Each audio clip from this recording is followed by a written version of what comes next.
Coucou, bonjour à tous, que la paix soit avec vous. Je vais parler aujourd'hui de l'équinoxe du printemps qui aura lieu le mercredi 20 mars 2024. Et c'est quoi les équinoxes et quel est le rôle des équinoxes dans la spiritualité? Vous devez savoir qu'on a 4 portails énergétiques sur cette planète Terre. Il y a les équinoxes, 2 équinoxes et 2 solstices. Et ce sont des événements astronomiques scientifiques. On ne va pas rentrer dans toutes ces explications. Mais déjà, il faudra savoir qu'il y a 4 portails énergétiques. Et ces 4 portails symbolisent la fin d'une saison et le début d'une autre saison. Et le 20 mars, on rentre dans la saison du printemps. Et quand vous allez entendre printemps, été et tout, vous allez vous dire sans doute que mais non, ça c'est chez les Occidentaux seulement. Non. Ce sont des énergies en fait. Ce sont de fortes énergies. C'est-à-dire il y a le solstice d'été, il y a le solstice d'hiver, il y a l'équinoxe du printemps et il y a aussi l'équinoxe de l'automne. Mais ce sont des fortes énergies. Et une personne spirituelle doit connaître ces portes-là et les utiliser. Et surtout rester en synchronicité avec ces portails énergétiques de la nature. Ce sont des choses que peut-être qu'on ne vous a pas enseignées, soit dans vos lieux de culte, mais ce sont des portails qui sont assez puissants. Je vois qu'il y a certains prêtres aujourd'hui qui enseignent les portes de saison. Et ce que je souhaite, moi, en tant que coach spirituel, c'est que nous tous, nous puissions arriver à l'éveil spirituel. Parce qu'on a beaucoup été endoctrinés par des choses qui nous ont pas éveillés. Et le but de ma page, justement, c'est d'enseigner l'éveil spirituel. D'enseigner les choses cachées qu'on ne vous a pas dit. Mais que ceux qui détiennent certaines vérités l'utilisent eux-mêmes. Et c'est pour ça que je fais ces enseignements-là. Même si on m'a souvent traité de sorcière. On m'a souvent traité de Mami Wata, de femme du diable. Il y a des commentaires que je supprime parce que je n'ai pas envie de faire des... Voilà. Et donc, après, je vois que ce que j'enseigne sur ma page, aujourd'hui, se retrouve même dans des enseignements dans les lieux de culte. Dans les enseignements sur certaines pages de certaines personnes que je vois. Je dis, ah, avant, quand j'enseignais, ça me traitait de sorcière. Maintenant, ça sort. Pourquoi ça sort? Parce que c'est le moment de l'éveil spirituel. On ne peut pas cacher une lampe. Parce que quand l'éveil est sorti, là, ça sort. Et nous sommes dans un processus très important. Les choses cachées, là, vont ressortir. Pour qu'on puisse connaître, savoir. Alors, je retourne à l'équinoxe du printemps. Vous savez comment est-ce qu'on calcule la fête de la Pâque chrétienne? Peut-être qu'il y a d'autres qui ne savent pas. Certaines personnes disent que nous, on ne fête pas Noël hein, parce que c'est une fête satanique, vous c'est quoi, mais vous fêtez Pâques. Et ceux qui ont décrété la date du 25 décembre pour fêter Noël, ce sont les mêmes personnes-là qui ont décrété aussi la date de Pâques que toi tu fêtes.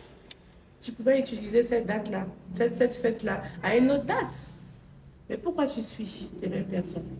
Pourtant, tu dis que ce sont les mêmes personnes qui sont sataniques, qui sont démoniaques. Ça a un peu logique. Alors, comment est-ce qu'on calcule la fête de la Pâque? Comment on calcule? Parce que souvent, on voit que ce n'est pas les mêmes dates. Par exemple, Noël, on sait que c'est le 25. Mais Pâques, ça change toujours de date. C'est en fonction justement de l'équinoxe du printemps. Quand l'équinoxe du printemps arrive, c'est-à-dire que c'est le 20 mars, l'équinoxe du printemps, soit le 21 mars, on regarde la prochaine pleine lune, tout juste après l'équinoxe du printemps. Et cette pleine lune-là, quand ça arrive là, le dimanche qui suit, cette pleine lune, la première pleine lune de l'équinoxe du printemps, et ce dimanche-là qui est Pâques. Allez faire vos recherches, vous allez voir. Mais pourquoi précisément la fête de Pâques a été mise là après l'équinoxe du printemps? Pourquoi? Parce que à la base, l'équinoxe du printemps est on va dire, sont des énergies de régénération, de résurrection. Bien avant que la fête même de Pâques chrétienne soit fêtée, l'équinoxe du printemps symbolise la résurrection, la régénération, la restauration. de la terre. Parce que pendant une longue période, la terre n'a pas donné ses fruits qu'il faut. La terre ne s'est pas régénérée. Donc, on passe d'un passage de terre qui n'a pas donné ce qu'il faut à une terre fertile, à une terre ressuscitée. Donc, printemps, qu'est-ce qui se passe? Les fleurs sortent. Les fleurs fleurissent, les fruits, tout ce qu'il y a de la terre, tout ce qui est bon fleurissent. Ici, en Côte d'Ivoire, c'est beaucoup la mangue qui va commencer à sortir. Des fruits qui sont sucrés. Et qu'est-ce qui symbolise ce qui est sucré? L'abondance, la fertilité. Et c'est pour ça qu'on a mis cette date, la fête de Pâques. Parce que la fête de Pâques, déjà, ça symbolise la résurrection de Jésus. Je ne vais pas rentrer dans tous ces enseignements-là. Mais déjà, sachez que l'équinoxe du printemps, le passage de l'équinoxe du printemps, c'est un passage de résurrection, de renouvellement, de régénération. Et le solstice d'hiver, les autres équinoxes, on en parlera après. Mais les fêtes catholiques, là, souvent, c'est beaucoup proche des solstices ou des équinoxes. Parce qu'ils savent, n'est-ce pas, la puissance spirituelle qui se dégage de ce moment-là.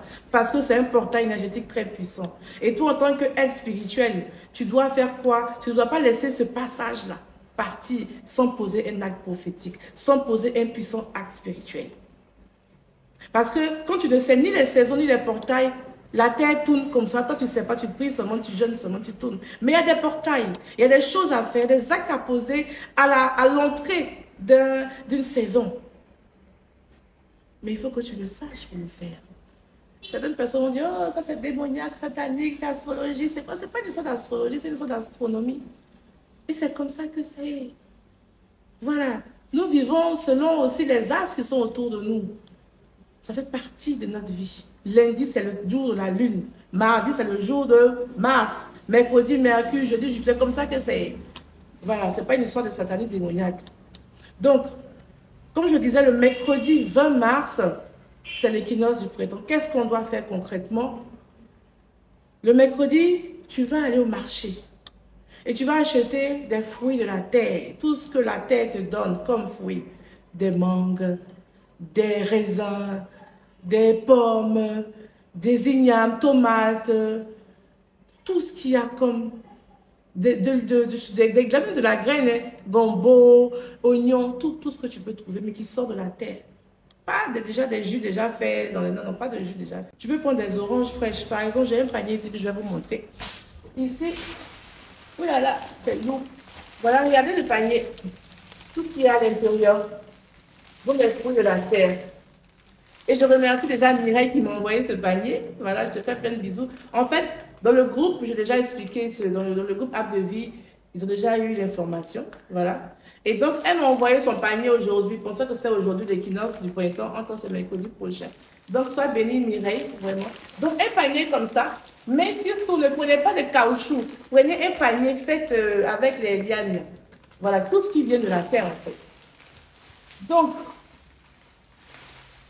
quand vous allez avoir tous ces éléments, le 20 mars, vous prenez tout ça, vous priez dessus, vous faites vos intentions de restauration, de renouvellement et de régénération. Par exemple, vous allez dire, moi, par exemple, Farah Barbour, je proclame que pendant que je rentre dans un portail spirituel de résurrection, de régénération, de restauration, c'est comme ça que mes finances se régénèrent. C'est comme ça que mes finances ressuscitent. C'est comme ça que mon mariage ressuscite. C'est comme ça que mon mariage se régénère. C'est comme ça que mon travail se ressuscite, se régénère. C'est comme ça que tout ce que vous souhaitez, vous proclamez avec la restauration, avec la résurrection, avec la régénération dessus.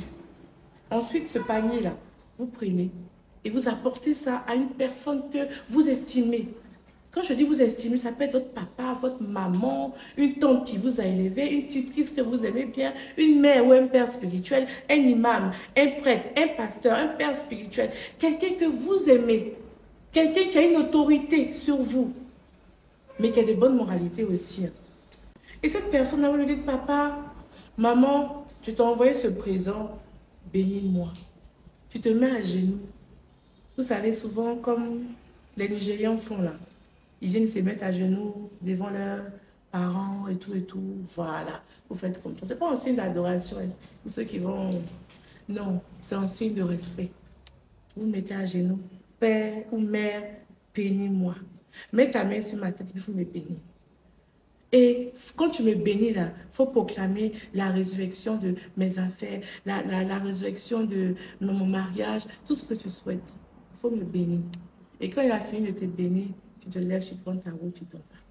Mais ça doit se faire le 20 mars. N'écrivez pas, mais est-ce que je n'ai pas pu faire le 20 mars? Je vais faire le... Non, non, non, non, le 20 mars. Si le 20 mars est fini là, tu attends l'année prochaine, il n'y a pas de souci. Mais ce portail-là, c'est le 20 mars. Maintenant, ceux qui seront à l'extérieur aussi, c'est-à-dire parce qu'il y a des personnes qui vivent dans l'hémisphère sud, d'autres dans l'hémisphère nord, vous attendez le 20 mars. Voilà.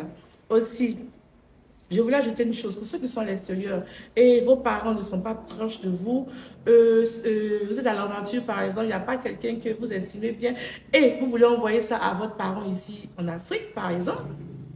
Qu'est-ce que vous allez faire? Vous allez envoyer l'argent, pas à la personne, mais à quelqu'un de proche qui pourra aller faire les achats pour vous. Et ensuite, on prend la photo du panier, vous allez prier dessus. Et la personne va déposer chez cette personne que vous estimez là. Et vous demandez à la personne de faire un appel vidéo ou par téléphone. Voilà, il va faire la prière pour vous. Voilà. Alors, portez-vous bien, que Dieu vous bénisse et je vous aime.